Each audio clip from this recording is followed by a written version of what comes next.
podcast with the KCCP members. My name is Rachel, and as always, I'm here with Ryan. Hello. And Derek. Hello. And we are going to talk quite a bit about Guardians of the Galaxy tonight. But first, we are going to give a quick wrap-up of our 2 events that you might have seen us at these past couple weeks. First of all, for July 26th, we were at Elite Comics doing a big party for Batman's 75th anniversary. All of us were in costume. It was a record-breaking day, apparently. They had the most people in Batman masks than they did ever before.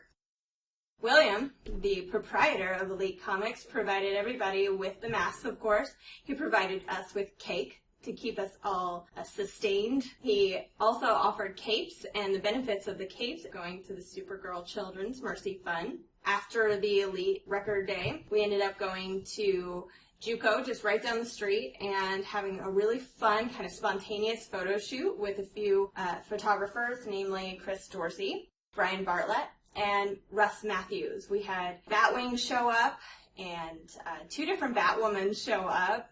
2 different versions. It was pretty great. And we had a family cosplay as Nightwing and Catwoman. And all of those people made those costumes specifically for that day. They were all great, by the way. They were. Everybody did a really fantastic job. And if you'd like to see some of them, we actually have them up on our Instagram page. So the KC Cosplay Photo Instagram, we've been posting about 1 picture a day of all the cosplayers who joined us for Batman Day. So go check that out. A week later, we ended up cosplaying for the Guardians of the Galaxy premiere, which was last Thursday. And we had 8 people dress up in costume. We had quite a few people there to help us get into those costumes, because if you build an 8-foot-tall Groot, you need some help getting into it, apparently. But we had Yondu, Ronan, Gamora, Rocket, Nebula, Star-Lord, Drax, and of course Groot. And, these are full body painted costumes, giant props. Like, these people... They killed it. Yeah. They went all out for it. Yeah. But we appeared at 2 different theaters that night. We were at the Alamo from 6 o'clock to about 7:15, 7:30-ish. And we got to see quite a few things there. They had a professional photo shoot set up for people just to come and join in with the characters. And then we got to introduce the movie, which was really cool. We even saw a Nerf gun fight. They had a standoff for 2 people to win tickets for another movie. And it got kind of down and dirty. Like, after a while, they were just throwing Nerf darts at each other. Like, that's intense. It was. It was really intense. Those free passes mean a lot to people. Apparently. After that, we headed out to the Legends. The Phoenix Theater's 14 out by the stadium. And, of course, the Legends always treats us really well. We got to reenact fights in front of the giant fountain, and we posed with so many children, and they let Groot serve drinks behind the bar. So we'll definitely be headed out to both theaters for some upcoming movies, and we'll get back to you on those in a few weeks. But now I think it's time to finally talk about Guardians, which is why all of us want to geek out tonight. For sure. We did all get to go see the movie that night, and I think several of us have seen it again since then. Or at least one of us. I went and saw it again after that. Did you? Oh, yeah. I haven't gotten to yet. I think I might go this weekend. I have a friend who is crossing over from normal to nerdy, and she just saw... There's no normal. Let's just get that out there. She just saw a preview for the Guardians, last week, and she was like, I bet that movie's kind of silly. Like, you have no idea. Yeah, and the movie set a new record for domestic gross for August, for opening weekend. And I know, at least in my world, a lot of the people that I know that aren't necessarily comic book fans still went and saw that movie because of all the hype for it. So I think that definitely helped. I don't have my source on this, but I saw the other day that it also broke a record for most female attendees during opening weekend. It did, yeah. I think I read it was 40-something% was female. I know on our second showing they had a little survey thing that we were supposed to fill out. So really? Yeah. Oh, that's cool. Yeah. That was at AMC, so I don't know if they were the only ones doing that. We also got the little pins. They were giving out pins. If you're an AMC Stubs member, you got to get a random pin. We both got Rocket pins, but... Cute. Oh, yeah. It was fun. I see you're not sporting it today. I'm not. No, I don't know where it went, actually. I think that's sitting at home. That's disappointing. Yeah. Well, back to that whole women thing. Just as a woman, I can flat out say, I know exactly why that is. It's because the two female characters in it, 3 if you count Glenn Close, none of them were romantic figures in any way. I mean, Gamora, they tried to have that flirtation there, but there was nothing flat out, hey, you're the leading lady, play sidekick to Star-Lord, and, you know, Nebula was a badass from step one, even though Thanos hated her. Yeah, Nebula looked amazing. The makeup team on that movie, I mean, they killed it with her. She looked awesome. Exactly. And I'm going to go out on a limb and say Gamora was, this might be an unpopular opinion, but she was probably the least exciting character for me in that movie, which was disappointing because I think that she had the potential to be a really cool character. I think that's fair, though, just because after what I figured out about the Guardians before, because like I said, I wasn't the biggest fan before the movie. She wasn't a very exciting character before. She really served as kind of the sex appeal of the Guardians, but at the same time, she's very straight-laced. She's very battle-ready. She's not metaphorically funny like Drax was. She's just got that... She's a little robotic. Thank you. Is, I think, part of the problem. Maybe it was. It's kind of hard to relate to her, right? Because you're never laughing at anything that she does, like you do with Drax or Rocket. The Kevin Bacon comment was kind of funny, but towards the end, you know. But even Nebula had kind of that sense of humor and that kind of sarcastic attitude. And well, and she looks different enough that at least from a visual standpoint, it's kind of exciting. You know, Gamora, she's green. Right, but it's not the first time we've seen a green alien on the screen, and you know, outside of that, you need something, some personality. Yeah, I mean, we've already seen a strong female person in the Marvel movies that you know is an assassin, and you know is supposed to be this big badass, but who's straight-laced, had no sense of humor. Right, I mean, it's just like a space version of Black Widow. That's what I'm getting at. You know, it's not. So that totally makes sense. Yeah, and I mean, people don't really like Black Widow for the same reasons. I mean, she started to get better in Captain America: The Winter Soldier, but you know, at least she has a sense of humor in Winter Soldier. She does. She did get better. She got more character development. They really focused on that. I think that was probably it was well points. deserved. Yeah, it turned out good. At least I feel like we can agree that the highlight of the movie, character-wise, was Groot and Rocket and their relationship together. I would disagree with that, actually. We can't agree on I don't know. Wow. Don't get me wrong. I mean, the CGI was incredible. Agreed. Absolutely beautiful looked CGI. Yeah, they looked fantastic. Rocket was great. Groot was a lot of fun. You know, I mean, the character it's a little tough, right? You get a guy like Vin Diesel behind the voice, and I get excited because I'm a big Vin Diesel fan. But the guy only says 3 words. He says 4 words. Technically, well, he said "I'm 5 Groot" words. a couple of times. I noticed the contraction. Technically, since he's a multilinguist, he did dub his voice in multi-languages. That's true. That's true. He did in 16 languages. That's fantastic. Which is cool, and I give him a lot of credit for that. But I just, you know, I want to see him do know more. I am in those. That's true. Maybe y'all know Groot. But I don't know. I really liked Chris Pratt. See, we're gonna all have different. No, we opinions all have on different this. opinions. Okay, all right. No, I really liked Chris Pratt too, but for me, it was Drax that stole the show. I mean, they intended it to be funny, but his humor was unintentional. I mean, it was because he's takes everything so seriously. It made it hilarious. You know, every line that he said was pretty much something that somebody was going to laugh at because it was so.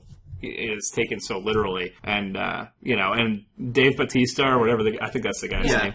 He, I've never seen wrestling. I don't watch wrestling or anything like that, but I think that maybe his lack of acting in movies actually helped him in this because it helped him to. Well, it made him look like a bad actor. To compare, except for other actors. I mean, you know. Yeah. No, I think it's a good point. I mean, Drax was a lot of fun. You know, obviously he's physically imposing and everything like that. I feel like Star-Lord was really the most dynamic character of all of them. He definitely had the most depth to him. He was the most well-rounded. Yeah. I really wanted to hear more about Rocket, especially when you got into the couple scenes where he was just, you could see he was visibly in pain. Well, you have to remember, though, that this movie is not Iron Man. This movie is the Avengers. So when you have however many characters, 5, I think, all together, and you're trying to do a story about them, you don't have time to go back and do an intro for all of them. I imagine in Guardians 2 that they will probably, which they announced, spoiler alert, nobody, they're not all dead at the end of this one. They will probably explore, I mean, with the popularity of Rocket, I imagine they'll probably explore that. Why is Groot following him around all this time? They never really, Drax is way more nerfed, to use a video game term, than he was in his comic book. So Absolutely. Well, what they can do now is really explore those Marvel shorts, those one-shots that they've been doing on the DVDs, because those gave extra storyline to Mandarin or the Ben Kingsley character, Trevor, and it's just kind of broadened the world in a 5-10 minute area, and they definitely have the opportunity to do that with Guardians, just because I don't think I need a whole group movie. I know I don't, but I could use an I'd watch extra it. 10 minutes. I think that what the problem with that is that they won't do that until, at least the way it's been going, if I remember right, they won't do that until Guardians 2 is the next movie to come out. Makes sense. Because, I mean, on Captain America, that's when they did the Iron Man one, I think. Or when did they do the Iron Man short? Or the Mandarin short? I That was believe on- it appeared on Thor. Thor. Was that was on Thor 2, Yeah. right. Yeah. Okay. But it's a good point, though, because they definitely don't want the writers for Guardians 2 to be boxed into a corner because they did this little short that Right. screws up the canon or something like Yeah. that.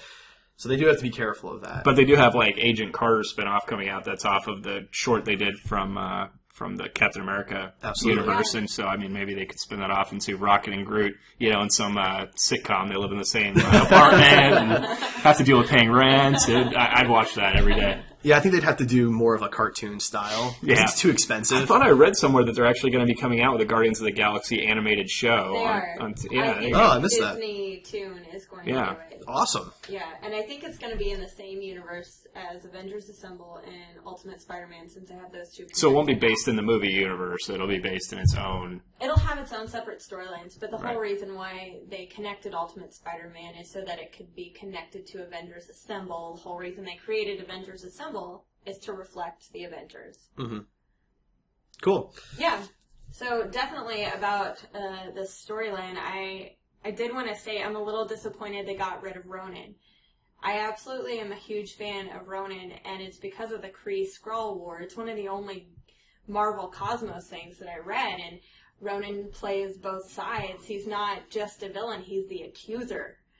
You don't have to be a terrible person to accuse somebody of something, and I feel like if where they're leading up to eventually by 2020 is like the secret invasion, that having Ronan around to start the Kree Skrull War would have been a good idea. Well, to be fair, they don't really kill anybody off in these movies, so who knows? And there's still the soul gem floating out there Right. which can resurrect people. Yeah, I mean, Of they've killed off Loki. I mean, in the last movie, spoiler alert. no. Yeah, but he came back, obviously, at the end. I mean, they've killed off Nick Fury, and guess who came back? Spoiler alert. In the same movie. In the same movie, yeah. I mean, Did anybody else find that distracting? Because you knew he was coming back. yeah. Right? So the entire time, I'm like, oh, it must be this scene. No, I guess it's this scene. That would probably be the weakest point of Winter Soldier for me. This is how technical my brain works. I sat there in the theater and I was like, they just killed off Nick Fury. And then I counted it up and I was like, but Sam Jackson hasn't fulfilled his 9-movie contract yet. Like, that's how my... But see, they're going to have to figure out something with that, because at this point, everybody knows Captain America has 2 movies left, Cap 3 and Avengers 3 in his contract. Those are the only 2 he has left. And so then everybody's saying he's going to get killed. Chris Evans wants to retire from Right. acting. Right, but I mean, they could kill him off in Avengers 2, and then everybody would be like, whoa, he still had 2 movies left, and that would surprise everybody, and they wouldn't be able to go, well, he has a 9-movie contract, so, And Anthony Mackie did just recently slip up and say that he can't wait to see Sebastian Stan as Captain America. Well, I think everybody had a feeling that that was going to happen, but, I mean, there was, when the Marvel Comics did the Falcon becoming Captain America thing, people started to go, well, we'd love to see Anthony Mackie as Captain America, and I think that would be great, too, At but... this point, I'm just hoping Anthony Mackie is in Avengers. We obviously know he is He's not already been an Avenger. in the set photos. Spoiler alert. I just saw Don Cheadle. I didn't see Anthony Mackie. No, Anthony Mackie was there too, I think. Good. I could be wrong. Good, I wanted Also, him there. some of the people from Agents of S.H.I.E.L.D. Cool. I think I may be spoiling some things No, for no, people that's there, but cool. I'm a little worried Avengers 2 might get a little overloaded on characters. you know what? Trust Whedon. I do agree trust that him, but he's I don't really know. good with ensembles. Yeah, but he already had an ensemble. Well, if you're and they've going added in- at least 4 more characters to that ensemble. If you're Yeah, going they in have expecting added way character more. development, well, to the I mean, just the main Avengers because they've added in, And then they've got a 5-team bad guy. right. So that's what I'm saying. Like, I mean, you're getting a lot of people. but so there's going to be no character development. We know Ultron's going to get character development. Yeah, James Spader. Because he's the only new character in it. Well, I guess Quicksilver and Scarlet Witch are going to be in it too, so they're going to need some explanation. I was under the impression James Spader was just going to do a voice, but apparently he was working with Andy Serkis to do the mocap, and I think that's a really great idea. That's pretty neat. I didn't know that. That's cool. Yeah, it's great. I mean, talk about the best guy to do mocap. And Andy Serkis has a role. I think he's going to play like one of the Ultron drones and just like, That'd be cool. Yeah, I'd be okay good with that. I mean, did you see all the name drops throughout the Guardians of the Galaxy list? Like, their credits was filled with famous people. If you didn't catch it, I'm going to spoil all these random people that showed up. So, first of all, and I'm just going to get this out of there, Seth Green was Howard the Duck. Yeah. Frickin' Seth Green. And we're going to talk about Howard the Duck, because trust me, this room is split on him. And then Rob Zombie played the Ravager Navigator. And who knew he was going to do that? Nathan Fillion was the blue alien that got the nostril picking from Groot. Yeah, which is good. I was worried that they were going to waste Nathan Fillion on a random character in the background when I'm a Firefly nerd and I would love to see Nathan Fillion get put into the cast somewhere of the Avengers. And the great thing about this is he could be in something else. I mean, he could be somebody in Guardians of the Galaxy 2 because James Gunn is going to be directing that one also. They've already announced. So. And of course, James Gunn's brother, Sean Gunn, is in everything James does. Right. And he was a Ravager, but he was also the on-set Rocket. He wore the green screen suit, so people weren't just talking to nothing. Did you see the pictures from behind the scenes of the guy like wearing the Groot head? Yeah, it was really funny. Oh, it's so good. Oh, yeah. So that they had something it was like a guy in a green suit that had the like a head of Groot on top of his head, like a hat. It was great. Yeah. Yeah. So let's talk about something really important to Marvel right now, and that's where they're going. That's Thanos and the Infinity Gems. So far, and both Derek and I have talked about this outside, somebody mentioned on the internet that 10 movies in, Thanos has 0 Infinity Gems. So he better get working is all we're saying here. Because if it takes 10 more for him to get all 6, we're in trouble. We're in trouble. We are aging just as much as the actors. And I don't want to be 10 years down the road watching the same Marvel movies because... Go ahead. So going back to the name-dropping thing, we didn't mention the voice of Thanos. That's right, Josh Brolin. That's right, Josh Brolin. I'm very happy with that casting. I thought that was great. Also, Thanos himself... I thought looked very imposing. Yes. And, like, they did a really cool... His armor looked really cool. And he's not an easy character to look serious. No. I mean, you look at him in the comics, he does look kind of silly. The purple face, the Skrull chin. Right. It's the only way I can describe that. And the bright gold armor is very flashy, and it translated much better than I expected. It'll match the Infinity Gauntlet, right? That's right. You got a fashion sense. Now, how is he going to get that out of Odin's locker of trophies? Which one does Odin have in his locker of trophies? He has the Infinity Gauntlet. Oh, that's right, he does. I would imagine Loki. Yeah. I mean, that would be the direct tie. Loki has already worked with Thanos, didn't he, in the Avengers? Isn't that what was... the other, and... the one who gets his... The medium, and he had his head snapped by Ronan. Right. Gotcha. Yeah, he worked with him. So, I mean, Loki's got some there's a connection there. Yeah, so I think that's a pretty easy... And since at the end of second Thor movie, Odin's place was basically taken by Loki, he'd obviously have access to whatever. So I think that part's... Getting the gauntlet's probably the easiest thing Thanos has to do at this point. Of course, getting those 2 from the Collector at this point, since this entire area is exploded. He only has 1. He has the Ether. I thought he had the Tesseract also. Yeah. No. The Tesseract is on Asgard, because remember, Odin used that to transport Thor down to Earth during the Avengers.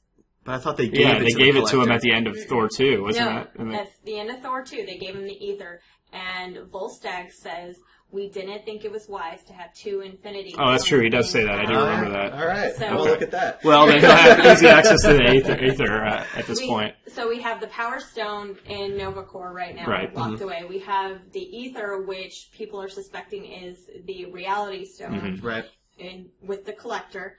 And at this point, we don't know what has been destroyed. Obviously, the Infinity Stone has not been destroyed due to the Collector's...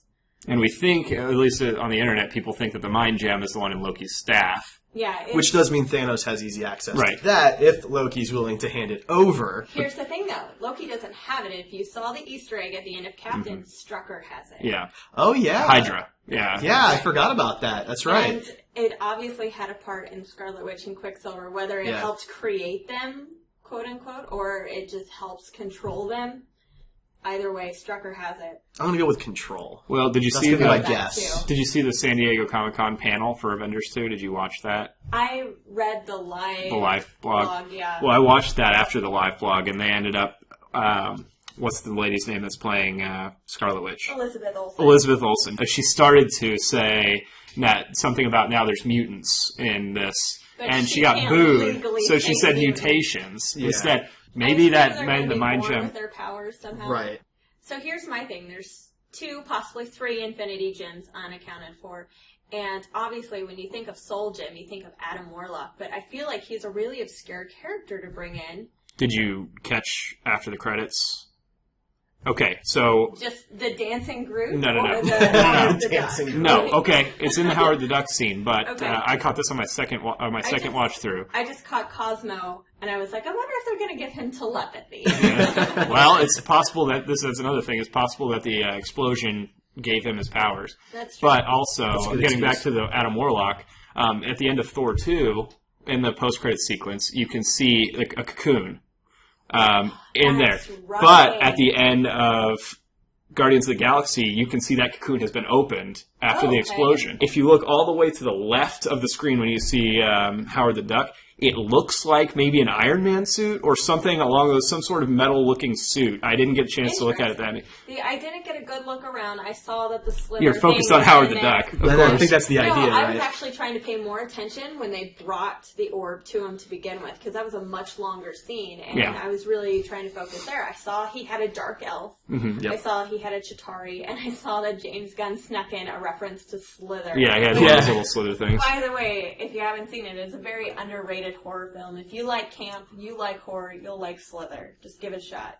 Shameless plug. To something I am not going to get any return from. Okay, so since we're all cosplayers, we have to talk about the outfits of the movie. Also, I don't know if you guys watched. I posted a video of kind of a behind the scenes of some of the outfits I that did. they I have. saw that. It was very, very well done. They also show, or I posted another video today. They had, at, I think, the Starlight or Arclight or something in California. They had a screen-used Gamora costume and a screen-used Star-Lord costume on display there. Oh, nice. They are really detailed. Like, you can't even Right. see in the movie how detailed. The leather has a special pattern on it, and I mean, throughout the whole Star-Lord jacket, I mean, there's all the costumes I thought were just exceptional in this The more movie. that people up their games in the movies, the more that we have to up our game as cosplayers. I mean, if we were back in the 70s and the only thing we had to go off of was the Incredible Hulk show, we'd be golden. Yeah. I mean, we'd all be paid cosplayers. Well, right and now. it's like, the TV shows for, like, DC, for, like, example, Arrow, a lot of the armor and very things like that intense. is, well, like, if you look at Deadshot's armor, that's an airsoft armor that you can buy online for, like, $80. But if you go look at, like, a Marvel movie that's, $100 million budget or Totally whatever, different. this stuff is all custom tailored. So, yeah, Well, the cosplayers... Superman outfit, the whole body Right. Absolutely. is very intensely done. Yeah, I mean, cosplayers have to step up their game. There's very little found parts, which is, when I started, that's what it was. Right, and the more cosplay gets big, the more people join in, the better you have to be just to either look your part, because it's all about accuracy, or it's all about craftsmanship, and Yeah. that's just a huge part of the cosplay world now. You want to get that notoriety, and you want to make those kids smile. You got to be great looking, because now even 6-year-olds will come up to you and be Oh, like, yeah. your costume's crap. And you'll see, like, a 6-year-old Predator walking around that's got an amazing costume, and you're just like, okay. I'm so sorry, I bought this at Walmart. Yeah. The Star-Lord's mask, very cool. I thought the way they did that with, like, the little behind-the-ear thing, Absolutely. I thought that was neat. Again, with the CGI, it was Oh, yeah. so good with everything. And I thought even the orb, in terms of props, looked very cool. The weird, like... I don't even think that would be that hard to replicate, but it was No. really cool looking. In terms of all the Infinity Stones, I think that was my favorite of all of them. I agree. I think it was very good looking. I'm actually wanting to have one of our group members just build me a replica set of the Infinity Gems as they Yeah. come out. Like, I will pay an endless amount of money for it. I just want to say I Well, have it. we might have to talk later. Oh, okay, good. Yeah, I agree. I think that's something that is going to be really popular once, especially when Avengers 3 is ramping up or actually comes out. I mean, we don't know when we're going to see the last few Infinity Stones. It may not be until Avengers 3 that we see those, or, we may see see those in earlier movies, but who knows? I hope so. You can get a Tesseract right now if you buy Phase 1 of all the Marvel movies. It Oh, yeah, comes it came in that metal briefcase. and it Yeah. comes with the light-up Tesseract inside. That's fantastic. Except that the LED is, I think it's in the briefcase, In the it's not case, in yeah. the Tesseract, so I've almost That's bought that cool. thing so many times. it's expensive though. Isn't it like $180 or something like that? You know, if you go on Amazon, there are days it's $130, $150. No. But it's Oh, 10 just movies. that. It's 10 movies. You But it's 10 gotta movies think I've about already it. got. No, the Well- true fans probably already have most of them. See, I don't have all of them. I'm missing a couple. Yeah, But I opted out of purchasing Iron Man 2 for... I have it. I'm not ashamed to say that I have it on Blu-ray. It's probably my least favorite Marvel movie so far. It's Avengers the prequel. That's what we call it now. See, All it was is a setup movie for the Avengers. I think Iron Man 2 and Iron Man 3 would be much better movies if they cut out maybe the last hour of Iron Man 2 and the first hour of Iron Man 3 and put them all together in one. See, I disagree. I liked Iron Man 3 quite a bit. I thought it was... No, I totally appreciate the bait and switch they did on the fans. I get that. And as a story writer, I do. But as a comic book fan, who doesn't want to see, like, Mandarin... And he's still out there if you watch that one shot. And, yeah, it's true. I mean... they wanted to keep him around for, Iron Man 4 or something. I'm still a believer that Avengers is really Iron Man 3. Fair enough. Because I get he that. is front and center. Yeah, I was a in little that disappointed film. about that, too. I love Robert Downey Jr., but they did... He had kind of- all the best lines, yeah. he had all the best scenes. And I'm a huge Captain America fan. I think Chris Evans kills it as Cap, and and Bruce Banner, Which nobody Mark saw Ruffalo. coming. I mean, Oh, we- Mark I Ruffalo. did. I knew from the beginning he was going to be good. Everybody was No, like, no, "Oh, that's Fantastic not it. Four." I knew he was going to be great. I don't hold Fantastic Four against him because he was my favorite part of Fantastic Four. Right. But I didn't see his casting coming. Like, when they announced it, I was like, I never would have thought Well, they he were auditioned. originally talking about the guy from The Office. Do you remember that? Which guy Jim. in the office? They Oh, were really? Jim was going to play Captain America. That's I think hilarious. one of the very first rumors for Captain America. Interesting. And I would have been okay with that if they curious. got the... Josh Hartnett was originally supposed to play Loki. Yeah. He was the first actor offered Loki? Loki. Uh-huh. yeah. But that's right around the time he quit acting. There's been some weird I'm casting. glad that happened. rumors. I really loved Josh Hartnett, and I think he could have done a really good Loki, but who doesn't love Tom Hiddleston? And Oh, he it's amazing. originally auditioned for Thor. He Did you did. see that footage? Yes, Oh, that's hilarious. I love it. No, really he love is that. Loki, though. He's really owned that role, just as Robert Downey Jr.'s really owned Tony Stark. And see, the that's fact that they're fans of their own work, you see them out with fans, you see them talking to fans, and they wear the shirts. It's just They great to respond see as them- the character to the questions. I mean, you can tell that Robert Downey Jr. loves being Tony Stark. Well, the fact that I hear stories of Loki hugging a girl and telling him to get down on their knees Kneel, for him, yeah. kneel in front of me or something, that's fantastic. Like, Well, see, here's my problem with the villains of Marvel at this point. Loki is great. I love him as a character. They did a great job, but they are leaning on him hard. they're and killing off a lot of good ones. Right, exactly. I mean, they haven't had name one other villain that has had anywhere even close to the character development as Loki. Oh, it's just Loki. yeah, just I mean, Absolutely. Red Skull could have been a That great was a villain. wasted opportunity. And he's especially not with dead Hugo necessarily, Weaving. but Yeah, but with Hugo Weaving was such a waste and he's not of coming opportunity. back. Did you hear that? Yeah, He's already he said he hated it. hated Yeah, the he role. didn't like it. Which And is- I understand it was not a good role for him. Yeah. They just didn't write it very well. I had a lot of problems with the first Captain America, but I liked it. One of my favorite portions was the montage scene of them doing all the action. That should not have been a montage scene, in my opinion. You got to show the heroes getting together and the Howling Commandos actually becoming a team. I was actually okay with that montage. The one that I wanted was more expansion on when he was doing like the I punch Hitler in the jaw thing. You know, I thought that was so good, but so cheesy, and it showed. You know, if they had expanded on that a little bit, Just you their can see amount why of his frustration. disrespect for him because he was Right. a made soldier. And and I mean, I thought that was something that I would have really enjoyed seeing more of like the felt Captain America outfit. You know, as much as I loved his World War II like ultimate Cap outfit, I thought they could have expanded on that and it would have made the movie better. Fair enough. I get that. We've gone way off topic, but that's That's okay. okay. we'll so bring let's- it back to Guardians of the Let's Galaxy. get back. Let's talk about the Easter egg at the end. So let's talk about You want to talk about how The elephant, the duck in the room. The duck in the room. I like it. So, if you guys didn't know, if you hadn't picked up, that character at the end was Howard the Duck. He's a very minimal character in Marvel. He was created in the 1980s. He's an alien. He comes from a universe where all of our Avengers are actually ducks. And again, Howard the Duck isn't anything special. He's your normal, average duck. And somehow he lands up in Earth, in Ohio, and he hangs out and forms a band with Leah Thompson in 1980s, and they have a really weird sex scene. And I've liked the 86 movie. As cheesy as it was, I'm just kind of a sucker for anything 80s. So, when I saw Howard the Duck there, it was for me. I thought it was really great. I don't understand what it means for the universe. Does that just mean that he is there for fun in this one scene? Or are we going to see Howard the Duck pop in on the Avengers? Because I think I might lose No.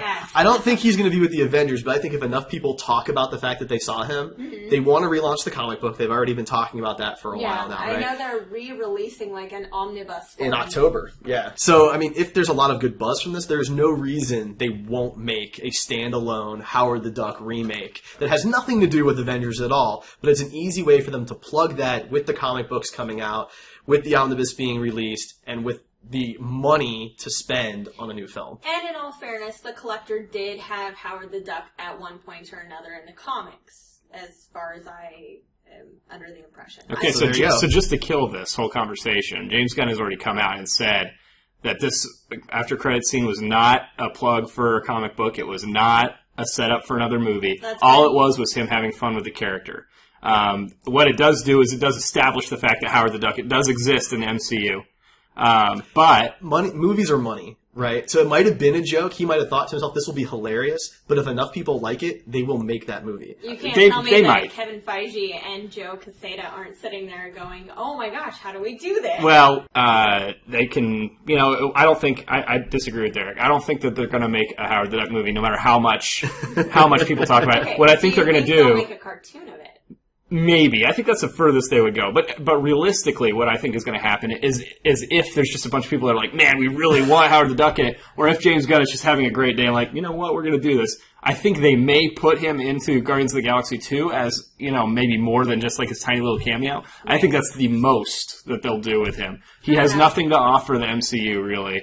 I don't think they would do it as part of the MCU as much as Marvel owns the rights to it and can make money off of it. They can make a Howard the Duck movie for under $100 million and make $200 million off of it just because it's a Marvel film. But if it's not in the cinematic universe, they may not. Most people aren't going to know that going into it, and most people, we'll care. The people that are going to go see Howard the Duck are going to know about it because it depends how they market it. You're not going to go get your or my buddy that I was talking about earlier that went and saw Guardians of the Galaxy based on the previews is not going to go to a Howard the Duck movie.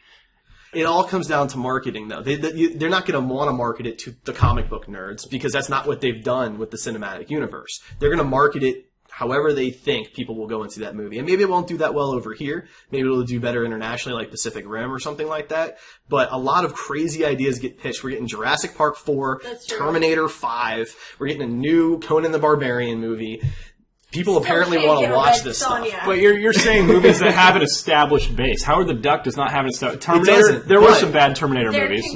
But here's the thing. They can create an established base. Maybe not the same pack of fans that they created for Iron Man, but you can get enough people to line up behind a hilarious, rude character because Frank Caliendo had his own show for a while and people watched it. Look, it's Seth Green, right? So all you gotta do is get Seth MacFarlane on board. Right, he's making movies. He'll help with that big time. No, Michael Bay. We got to get Michael Bay to direct it. No, but all they have to slap on it is Marvel Studios, and people will go and see this movie. Not you or me necessarily, but the average person. Well, the average person doesn't know the difference between Marvel Studios and Marvel as a company. They don't. When they go see Ghost Rider and they just see the Marvel logo, for all they know, that's a Marvel Studios, and neither of those were Marvel Studios.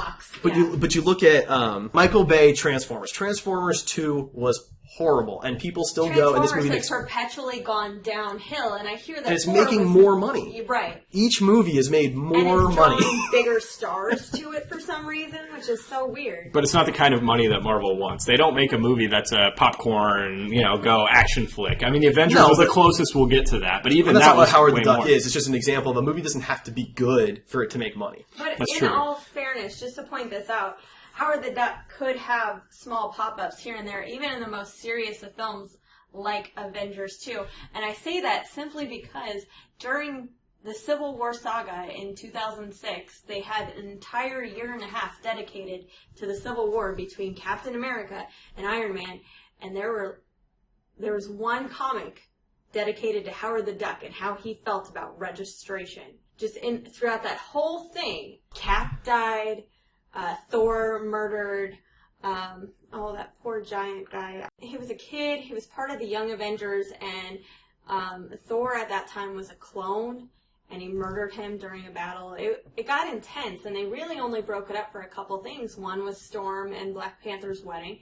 The other was Howard the Duck standing in a registration line in Ohio and yelling this entire time. And when he finally gets up and he's like, "I'm Howard the Duck," the person at the registration's like, "I don't know who you are." And I don't care. But see, even in comic books, all he is glorified cameos. I mean, he was in Army of Darkness or Marvel Zombies versus Army of Darkness, whatever that series was. He killed Bruce Campbell's character. Popping up. And they are relaunching the comic book series. I mean, that's the thing. The timing, it's a joke in the movie, right? But I think it's very convenient timing that it was within 2 months of launching the Omnibus, and they're already talking about relaunching the comic book series. I think that's all very convenient to say that it was just a random joke.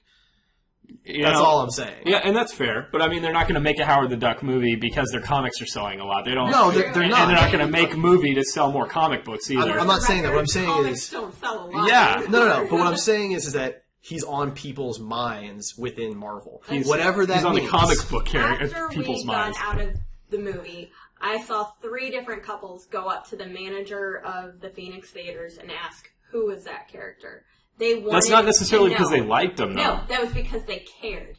You don't go out of your way to talk to a stranger in this day and age without caring. Well, we know because we're antisocial. If nobody knows who he is, you can't like or dislike him. The guy had one line at the end of the after credits scene, right? Yeah. So at this point, nobody likes or dislikes the character who doesn't know him. So now they have that fresh base. They can start over from scratch and do whatever they want with that franchise.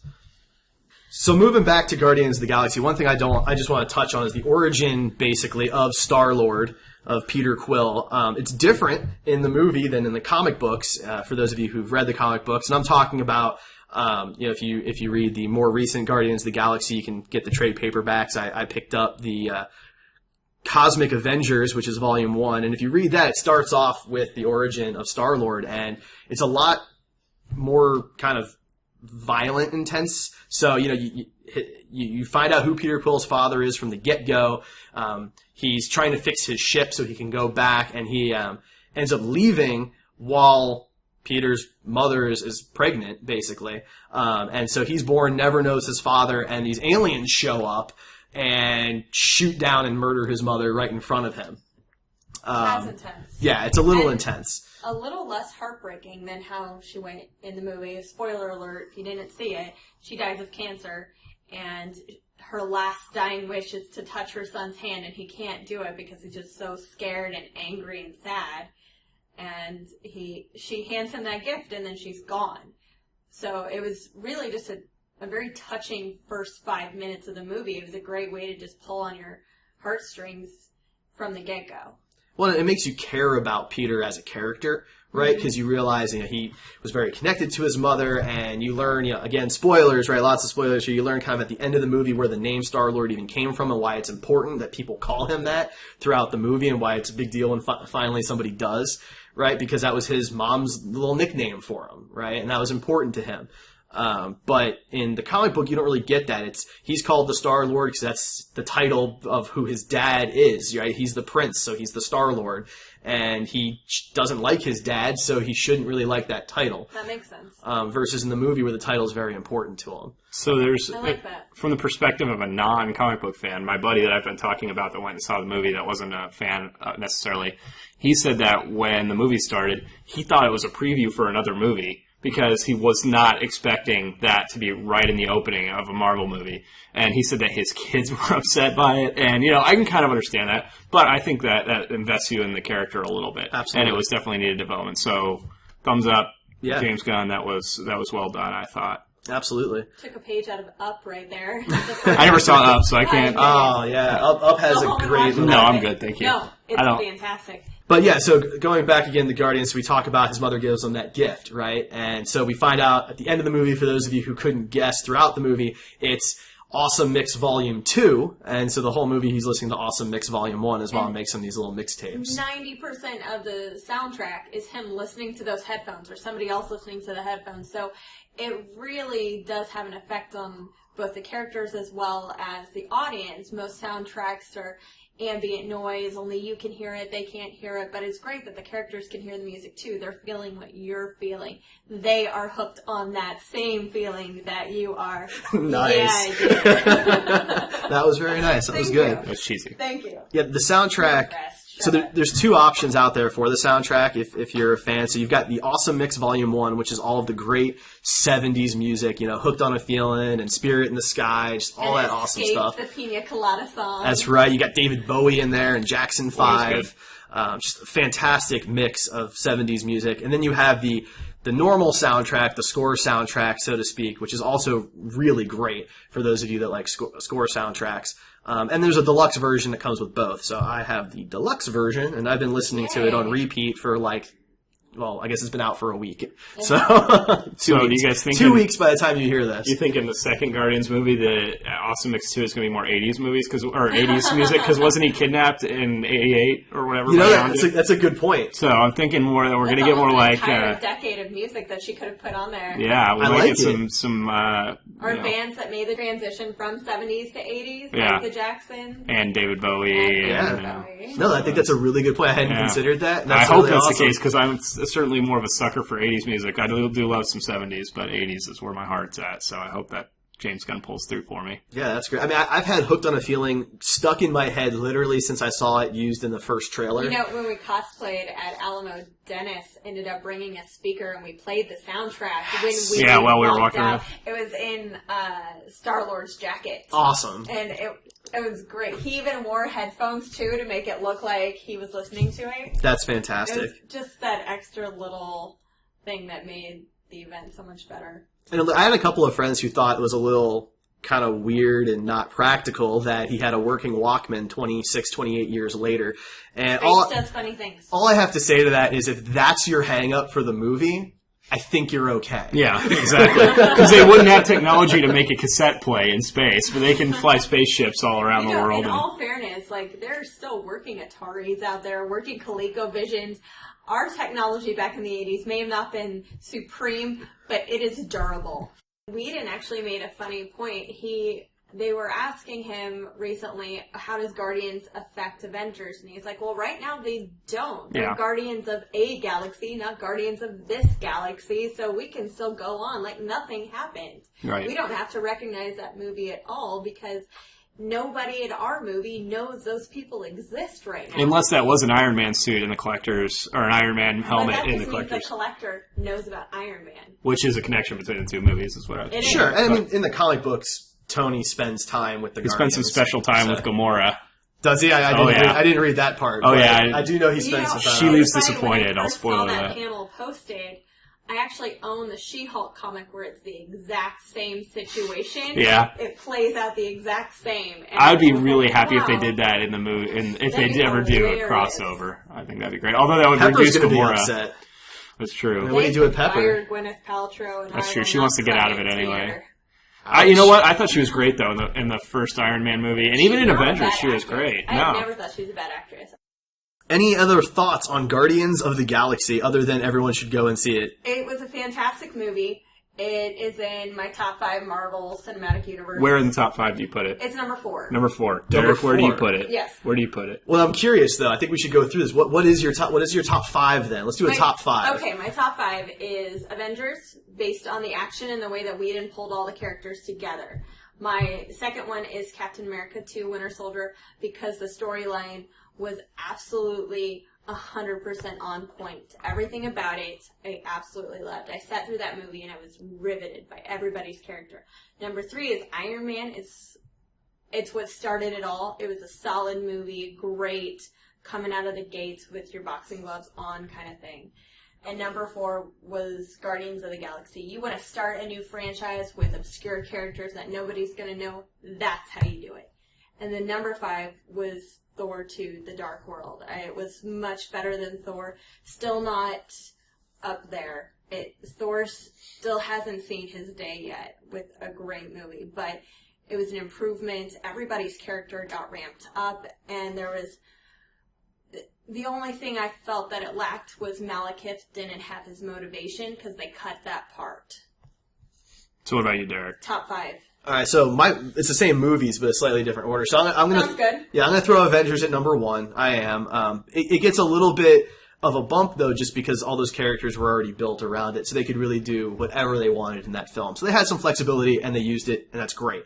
Number 2 though is Guardians of the Galaxy for me, because they were able to take these obscure characters who nobody knew, and a lot of actors for the most part that aren't necessarily big actors in that type of way, right? You had Bradley Cooper voicing a raccoon. He wasn't on the set. And you had Zoe Saldana from, Star Trek, obviously. But, Chris Pratt's not the leading man until now, right? That's true. He was the chubby guy on Parks and Rec. Exactly. Now he's legitimately a leading man. There's some jokes going around the internet of him even being Indiana Jones, and I would absolutely go and see that. I think Jurassic World's really going to put him up there. He's going to have Guardians, and he's going to have Jurassic, and he's going to be unstoppable for the next, 5 to 10 years. Absolutely. I think it's great. I think he's a lot of fun. So number 1, Avengers. Number 2, Guardians. Number 3 is the first Iron Man. And that's for a lot of reasons. Some of it's personal, because I love Jeff Bridges. He's one of my favorite actors. He was a very scary guy in that movie, and too. It was great. I mean, he's so not the dude in that movie. Well, maybe early in the movie, but later in the movie, he's certainly not the dude. And I love the first Iron Man all the way around. And they were able to take a B-level superhero like Iron Man and make him really cool. So I love that. Number 4 is probably going to be Captain America: Winter Soldier. Much better than the first movie. A lot darker, a lot more serious. I really, really enjoyed it. So that's going to go number 4. Number 5 is Thor: Dark World. Again, much better than the first one. They went with the darker thing. It's kind of the Empire Strikes Back rule, right? You start with kind of the happier film, and then you go downhill a little bit, and for some reason that works. Someone die. You kill somebody off, it's serious, and when you kill off... Secondary character, though. But it was Thor's mom, and they gave her a really badass fight. But she got 4 minutes of screen time between 2 movies. So. And that's all I want from a girl. Go down swinging. That's the only reason why I was impressed with Elektra. That girl went down swinging. Elektra, there we go. Elektra and Daredevil, 2 of Marvel's finest films. The director's cut was much better than... That's what I've heard. I have heard that. I haven't seen that one myself. Mainly because of the Kevin Smith cameo. All right, Ryan, your top 5 Marvel films. Top 5 is going to be different than you guys. All right. Ooh. Number 1 for me is Iron Man, the original. I loved the Mark I armor. I just loved that so much. I thought it was so great, and it has kind of the nostalgia factor for me being the first Marvel Cinematic Studios movie. Very fair. 2 would be Captain America: The Winter Soldier. I thought that movie was just really well done. Very well done. Number 3 is Guardians of the Galaxy. Obviously, we've all said our reasons, and I pretty much agree with those. Number 4, this is going to be a big surprise, right? The Avengers. This being that low on the list is kind of a surprise, but I figured it was coming up at some point. It was, yeah. But I guess I'm more of a fan of singular character development than I am of group movies. But I thought it was well done in terms of a group movie. Because ensemble movies do tend to be crap. Yeah, it's hard to do that. For the most part, yeah. But we did a good job with that. And then number 5 would probably be Captain America: The First Avenger, the original. Really? Yeah, I thought it was really well done. I really liked the 1940s setting. Haley Atwell, I thought she was... I'm surprised we don't see more cosplay of her, because she was a really great character in the movie. Yes, she was a love interest, blah, blah, blah, but she's a very strong... Potts has stood her ground, and she's a love interest. I mean... No, she was great. But then if you watch the short of Haley Atwell, Agent Carter, she was freaking badass. She was a better fighter than Captain America, probably. Her few cameos in Captain America 2, they were good. Yeah, and spoiler alert, she's going to be in Avengers 2. I don't know doing what, but probably a flashback or time travel. I'm hoping for time travel. Time travel. Now, I will say, so these lists, I don't know about you guys, but I was doing this list based strictly on Marvel Studios films, not Marvel films in general. The MCU, not obviously. Yeah. Another time we'll talk about overall comic book movies maybe and see Well, maybe we should talk about the Fox and Sony era. Well, because I would throw Days of Future Past pretty high up on my list. I would not. I actually was very, very disappointed in that movie. That's probably a discussion for another week. Totally. We could have an entire podcast dedicated to the X-Men movies. And one dedicated I have to plenty of stuff to say. Yeah, we could talk about the Spider. I could talk all day about Spider-Man 3. So don't get too excited here, Derek. Derek loves Spider-Man 3. That's what we're really I don't. Yes, he does. So listen to him. All right. Most disappointing movie. Boys, settle down. Sorry. So that kind of wraps up where we're going. Tell us how you feel about Guardians. Tell us if you're mad about spoilers. Yes, if you have questions for us, anything, get a hold of us on any of our channels. Anytime. Tell us if you want to see us at an upcoming event. We love to appear in costume. Any excuse. Speaking of which, our really big upcoming event is Kansas City Crypticon. It is going to be in North Kansas City, August 15th, 16th, and 17th. We're going to have quite a few members coming, about, I want to say about 50 or 60 I know about showing just at that. Then the KCCP members are going to be at the 810 zone later that night having an after party. You can come, drink beer with us, chat about the costumes with us, talk about our podcast, anything you want to do. We'd love to hang out with some of the people that we get to talk to every day. And if you want to try and get a hold of us, we're out there in as many places as we can be. So you can find us on Twitter at KC Cosplay Photo. Same on Instagram, so KC Cosplay Photo there as well. And you can find us on Tumblr at KC Cosplay Photographers. We're also on Facebook as KC Cosplay Photo, and we're on Gmail at kccosplayphoto@gmail.com. So if you have questions, if you want to see photos that we posted from events, you want to see our upcoming events, come check us out, follow, like, all that good stuff. It was great talking to you guys. Have a good night.